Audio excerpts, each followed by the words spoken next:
Hello everyone and welcome to Game 3 of the 2018 World Chess Championship match between Magnus Carlsen and Fabiano Caruana. If you haven't seen Game 1 and Game 2, I will put a link to them in the description below. Very nice games if you do want to check them out. The result is still even as both the Game 1 and Game 2 were drawn, but before we dive straight into Game 3, I do have a very nice story to tell you. As I was still in London yesterday, obviously I've arrived back to Croatia. I tried to organize a little get-together. I was contacted by David Hill. He's a reporter for The Ringer. It's an American sports publication. He asked me if he could ask me a few questions about chess and, you know, in general, everything that is going on in the chess world, about my channel and such. And I said, yeah, you know, sure, it might be a very nice idea. And he said that we should meet in the Knights Bar. The Knights Bar in London, that's in it's Simpsons in the Strand. I posted about it as a YouTube post, also in my Facebook and Twitter accounts. And well, I had no idea if any of you would actually show up, since I didn't really announce it very early. I maybe gave it like a 2-hour room for you to decide whether to come or not. So I was very impressed about how many of you came, and here we do have a couple of photos from yesterday. Here is a photo of, well, not all of the people that were there, but as some of them had to leave, we decided to take a group selfie here, but more people have arrived later. And, well, you know, it's been very nice. We had a couple of beers, not everyone, some of them had coffee or juice, obviously. We played some chess games, and we had a lot of fun, got to know each other. You know, it was very fun because two of the people that arrived actually went to high school together, and well, they didn't know that the other one was gonna come, so that was also very enjoyable. One of the other things that's also super interesting is that it's in London. All of these people are from London, more or less, and none of them have ever been to this bar in that's like a Savoy Street or something like that. I don't know if it's called like a Savoy Street, but it's like a Savoy general area. And they said, we don't really go there all that much, since it's fairly expensive. And I also had no idea what to expect. And David Hill, who invited me there, is from the United States. So basically, we discovered this very nice bar that has beautiful chess history. You have photos framed of a lot of famous grandmasters who were there. Not only British grandmasters, but also there was a very nice framed photo of Viktor Korchnoi. And the bartender, well, first when we arrived, I arrived first, then one person joined me, then we had a sit. Then as more people started coming, there were too many of us to fit in one room, so the bartender decided to open up another room specifically for us. That room was not in use, and he set up the chessboard for us. It was very nice. And you know, really thank you for being such excellent subscribers. Let's check it out one more time. And as I did say, a lot more people, no, well, not a lot more, but more people did show up. Here's also a very nice photo of Michael John Buckingham and myself. Michael is one of my oldest subscribers. You've seen him on my channel before during last year's subscribers video. He sent very nice 3 photos. One of the photos was with his cat, which I very much remembered. But yeah, later he helped me out, you know, getting a cab and stuff. And also he took me to a very nice, well, it's like an oldest wine bar in London. So we came there, we checked it out, didn't stay very long, but it was very nice. So thank you, Michael, for that as well. And also, I do have a very special photo. Here is a selfie of me and, well, obviously a chessboard, but it's a very special chessboard because there, on the chessboard, you see a little sign, and it basically says all of the players that have played there. But since you can't read the sign, I took the liberty of taking a separate photo that will show you how many of the famous players have played here. So there you have it. Let's see. An original chessboard and man in use at Simpsons in the Strand since 1826. So, and played upon by the following champions: Howard Staunton, Johannes Zukertort, Joseph Henry Blackburn, Zigbert Tarash. We have Tinsley, Paul Morphy, Ginsberg, Winover, Chigorin, Emmanuel Lasker, Wilhelm Steinitz, Henry Bird, we have Mason, Janovsky, and the last one we couldn't decide, was it actually Raymond Keane, but I don't know any R. Keane other than Raymond Keane, so perhaps it was. So it was really a beautiful piece of history that none of us knew that was even here. David Hill, the person who came to interview me, he read about this Knights bar in the on the internet, and he thought it would be a good idea to meet here. And actually, Adolf Andersen's student, Johannes Zuckertort, actually, well, as the story goes, so the way he read it, he actually died in this bar while, well, either playing chess there or maybe having a drink there, or who knows what, who knows why. And also it was interesting that Paul Morphy, when he came to challenge Howard Stanton, he actually came to this bar to challenge him, and well, you all know the story. Stanton didn't want to play, he was ill, and then the match didn't happen, but still Morphy did play a few games at that bar. So really a remarkable piece of history, and I'm incredibly glad that I saw it. And if any of you have the opportunity, do check it out. You know, it's the Knights bar. What's not to like? There's there's beer, and you know, the bartenders will even set up the boards for you. And also for the final photo of this well, storytelling, here we have a very nice photo of myself and Mr. Kevin and Henry Tran. I had like an hour and a half before actually going to the Knights bar, so I decided to walk around London. It was very nice. All of the streets were closed as there was like this huge ceremony, and I heard some guy playing a violin, and it was really beautiful. And I decided to go closer to check out you know, what he was doing there. Well, obviously he was playing a violin, but it was so beautiful. I just decided to go there. And when I approached him, then these two guys approached me, and they were like, "Hey man, you're agadmator." I was like, "Yeah," and they were like, "Hey, we're fans," and well, they knew fairly a lot about me. And then Mr. Kevin, he said that well, he watches my videos every day while eating breakfast. So I thought it was very cool. Had a very nice chat with them. They're also doing YouTube, but they are a French channel for comedy. So if you're you know, if you understand French and you know, you like to laugh, do check them out. And thank you for mentioning me regarding that. Well, it's in French, but there's like a little translation in there. If you like chess, check her chain, she kills, obviously.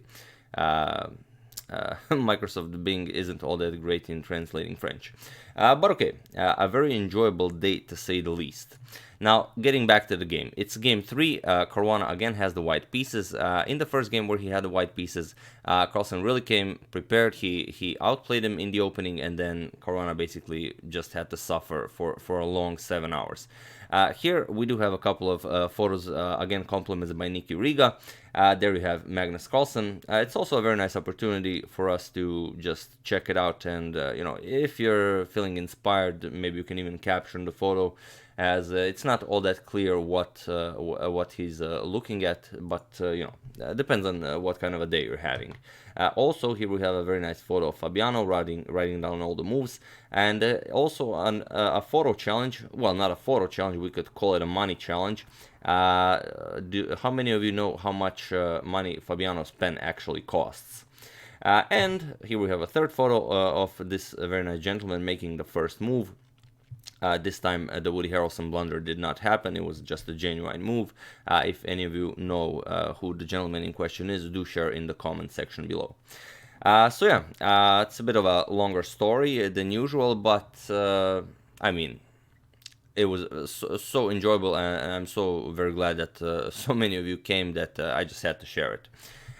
So now let's check out this very nice game. Caruana has the white pieces, and he opens with e4.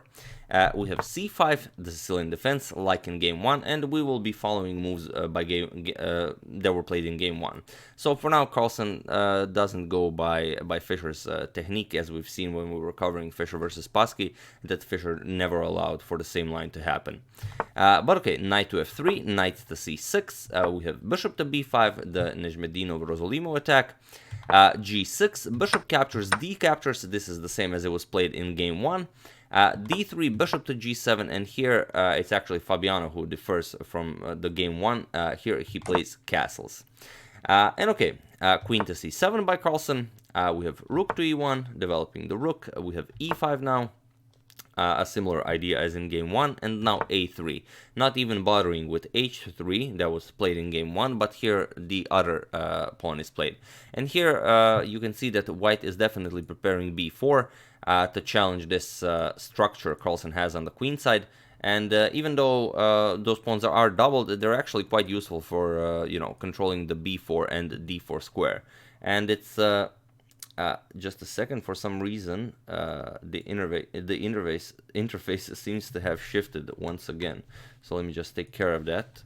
Seems to be happening quite often lately, and I have no idea why, but okay, that seems to have done the job. Alright, so guarding B4 and D4, and here, okay, Carlsen goes knight to F6, and immediately Caruana challenges it with B4.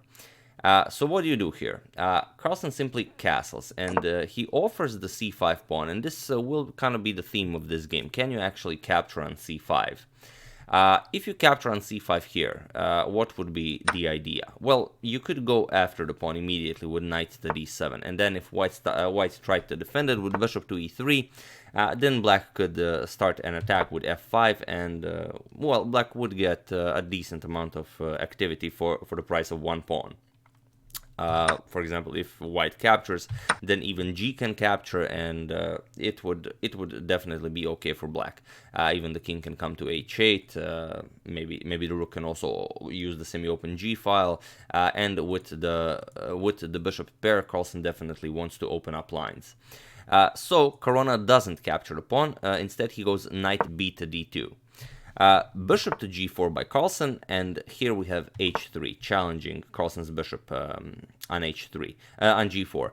And here a lot of commentators said that this was actually one of the moments where it's really a question, and I mean, surely they came prepared, especially Fabiano, if he had to prepare something to improve on game 1. But what if B captures on C5 here? How can black make use of this? Well, if we tried a similar idea, like knight to D7 like previously, and white goes knight to B3 to defend it this way, then you can go F5. And again, after you make a move, either you will capture on F5, and then black will just simply recapture. But if you just develop the rook, for example, taking advantage of the semi-open file, getting it away from A1, as the bishop is, well, at some point might become dangerous, then you would get F captures on E4. Pawn captures, and now bishop captures on F3. The rook is now protecting the bishop, so you can't capture with the queen. You have to mess up your pawn structure. And again, it's very hard to say. Would this knight now be able to go on a maneuvering trip like knight F6 to H5 to F4, where black would have to either allow it to stay on F4, white would have to allow it to stay on F4, from where it would control G2 and E2, or would white simply capture it, most likely give up his dark square bishop, but then black would be the only one with a dark square bishop. This pawn would free the bishop, and well, seems black does have counterplay. But as Caruana decided not to do it, surely he did take all of this into consideration. So okay, H3 challenging the bishop, and here we have bishop captures on F3.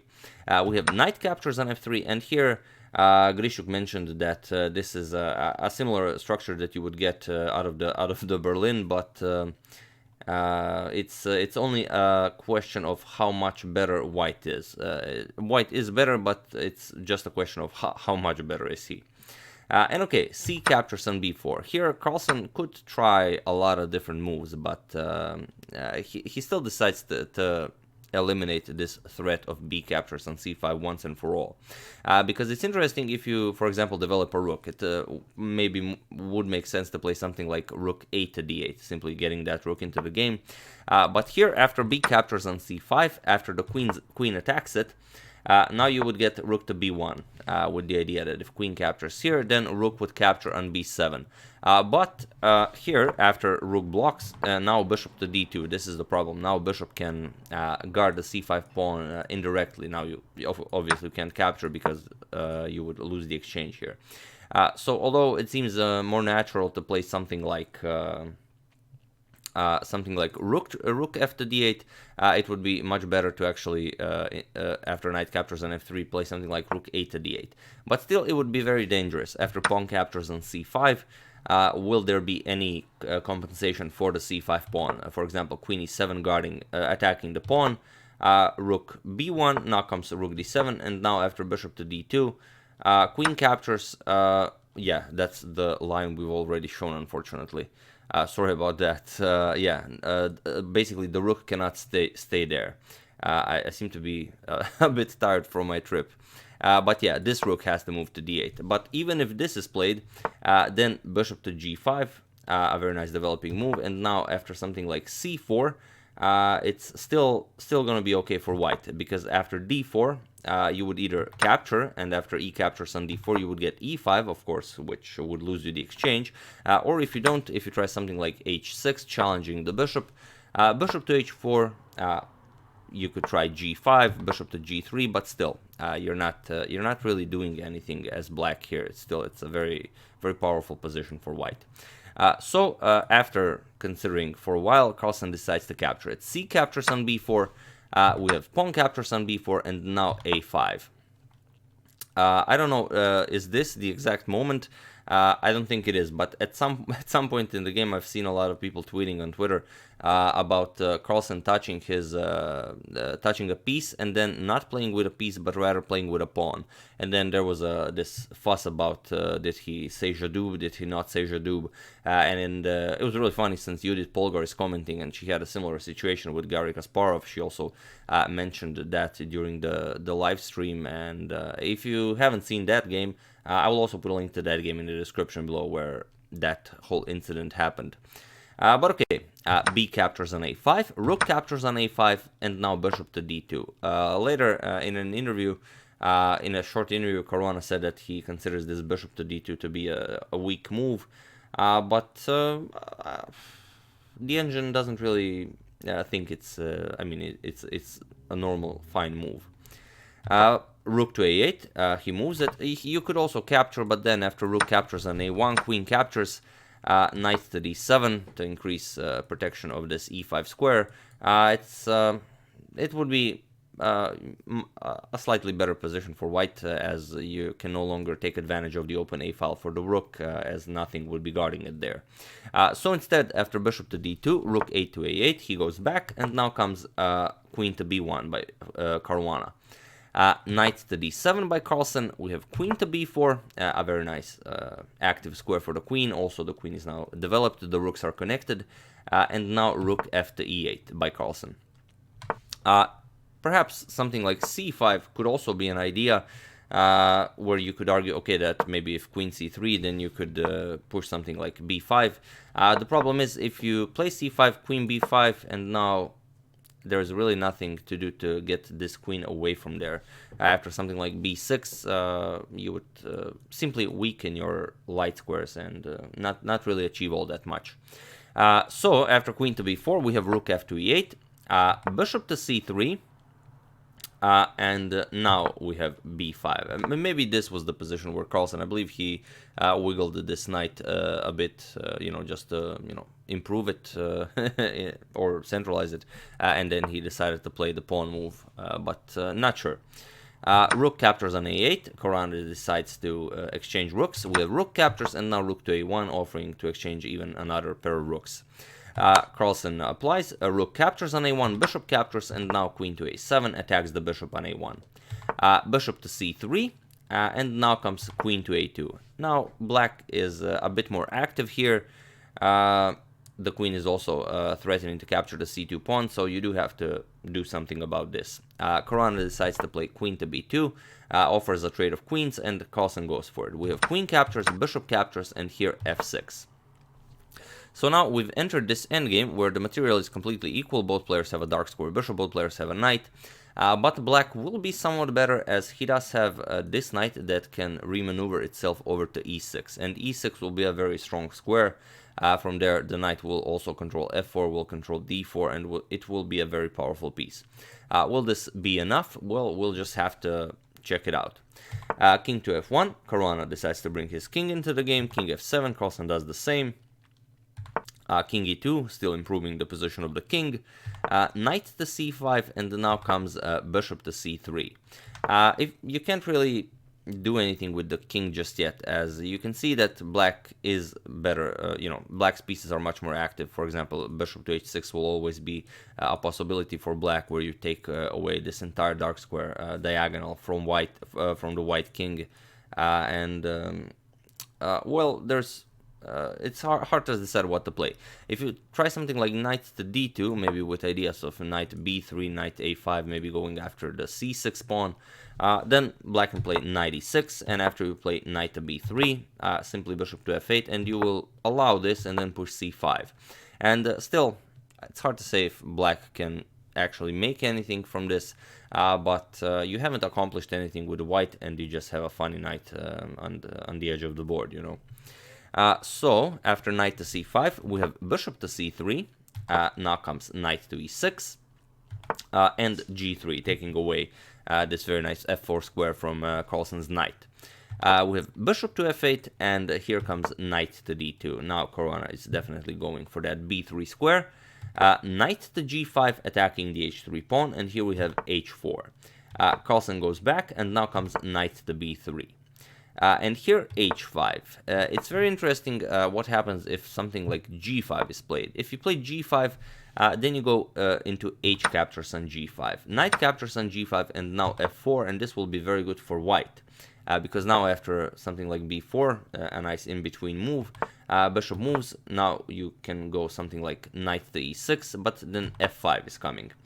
Or you can capture on f4, but doesn't really do anything for you. f5, and now after the knight moves, you've simply improved white's position here, and it will be a better game for white.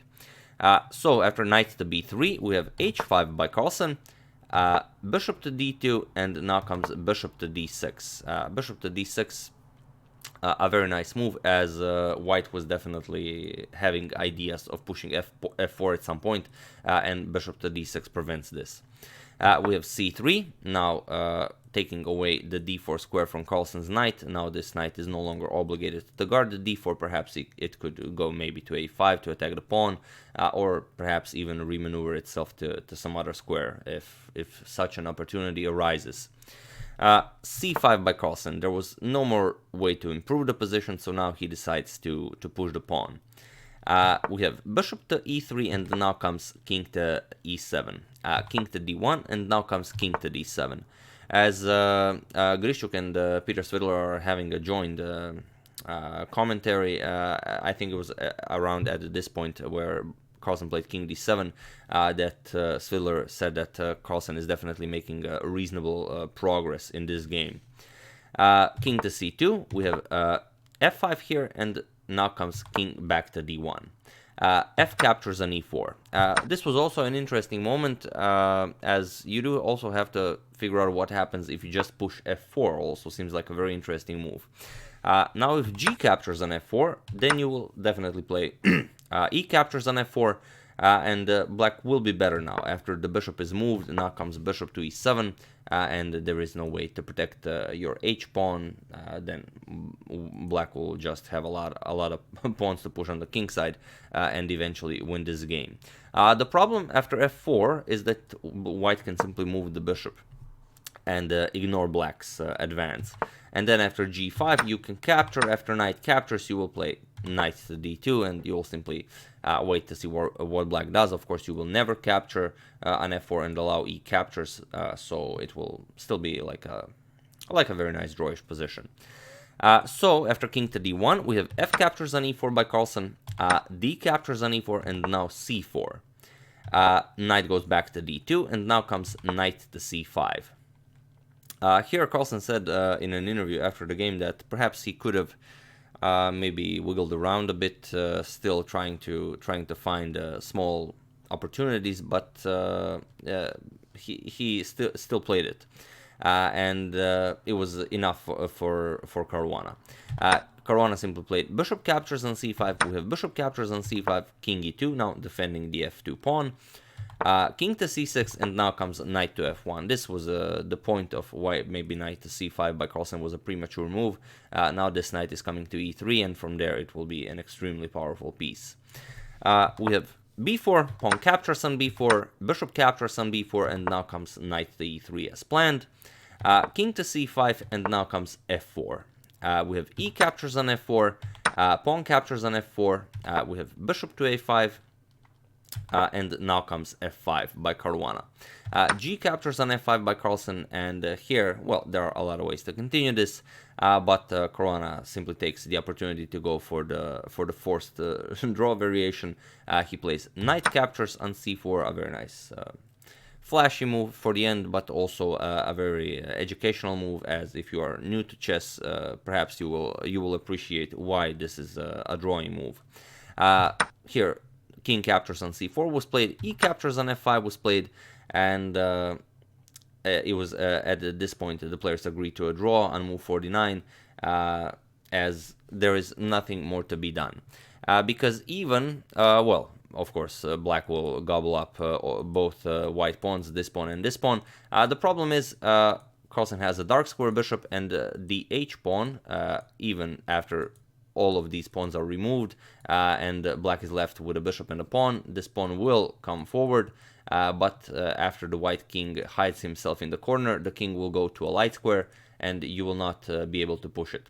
So let's just, do any variation just to show how this would happen. Let's say white decides to give up a pawn. It doesn't really matter what white plays. Any moves will do. At some point you will have to move, and then after black will start pushing his pawn. Sorry about that. White also has to make a move. Black will come here, and after white makes a move, black will check him. White will go into the corner, and now you will either have to move away from the pawn, and then white will capture the pawn, or you will have to play something like king to h3. White will have no more moves, as the king is guarding the g2 square, the pawn is guarding the g1 square, and it will be a stalemate, as the white king has no legal moves. So yeah, after e captures on f5, they agreed to a draw, and game 3 also ends in a draw. And it's very interesting. How do you perceive this match? Is it like boring for you, or is it like you are very impressed by how well prepared the players are? Because of course all of these variations are engine variations, so it's basically the battle of engines who can memorize more moves. But do you appreciate that, or would you rather see like a crazy King's Indian game or something like that? I don't know. It's to me, it's very interesting to see how this happens, and how will you like create a small advantage in the first hour of the game, and then try to push with that advantage for the next 6 hours? Because that's seems what Carlsen has been doing with the black pieces so far in this match. But yeah, it's very hard to create any sort of an edge, and a lot of people are questioning how come it's the third game now where black is playing for the win. But to me, it seems like because white is always looking for these small cracks where he can create opportunities and he can go for a win, that it's actually one of the reasons why it's actually always black who is playing for the win, because it's just not possible to get an edge out of the opening. Okay, Carlsen didn't do it in game 1 because he really out-prepared Caruana for that Rossolimo, but it's hard to say. But yeah, I'm definitely, as always, interested in your opinions, and how are you perceiving this entire match so far. So yeah, that's the game. I do hope you enjoyed it. I would like to thank Karol Krensky, Jens Stefan, Jeffrey Turner, Bertalan Mesko, and Luke Govero for a contribution to my channel. Thank you a lot. I really appreciate it. As usual, you can check 2 of my previous videos here. Thank you all for watching, and I will see you soon with some more interesting content, definitely with Game 4 of the World Chess Championship match. And for the end of the video, here is another photo of me and Michael John Buckingham, but also of the excellent subscribers that were able to show up yesterday. So thank you all, and I will see you soon.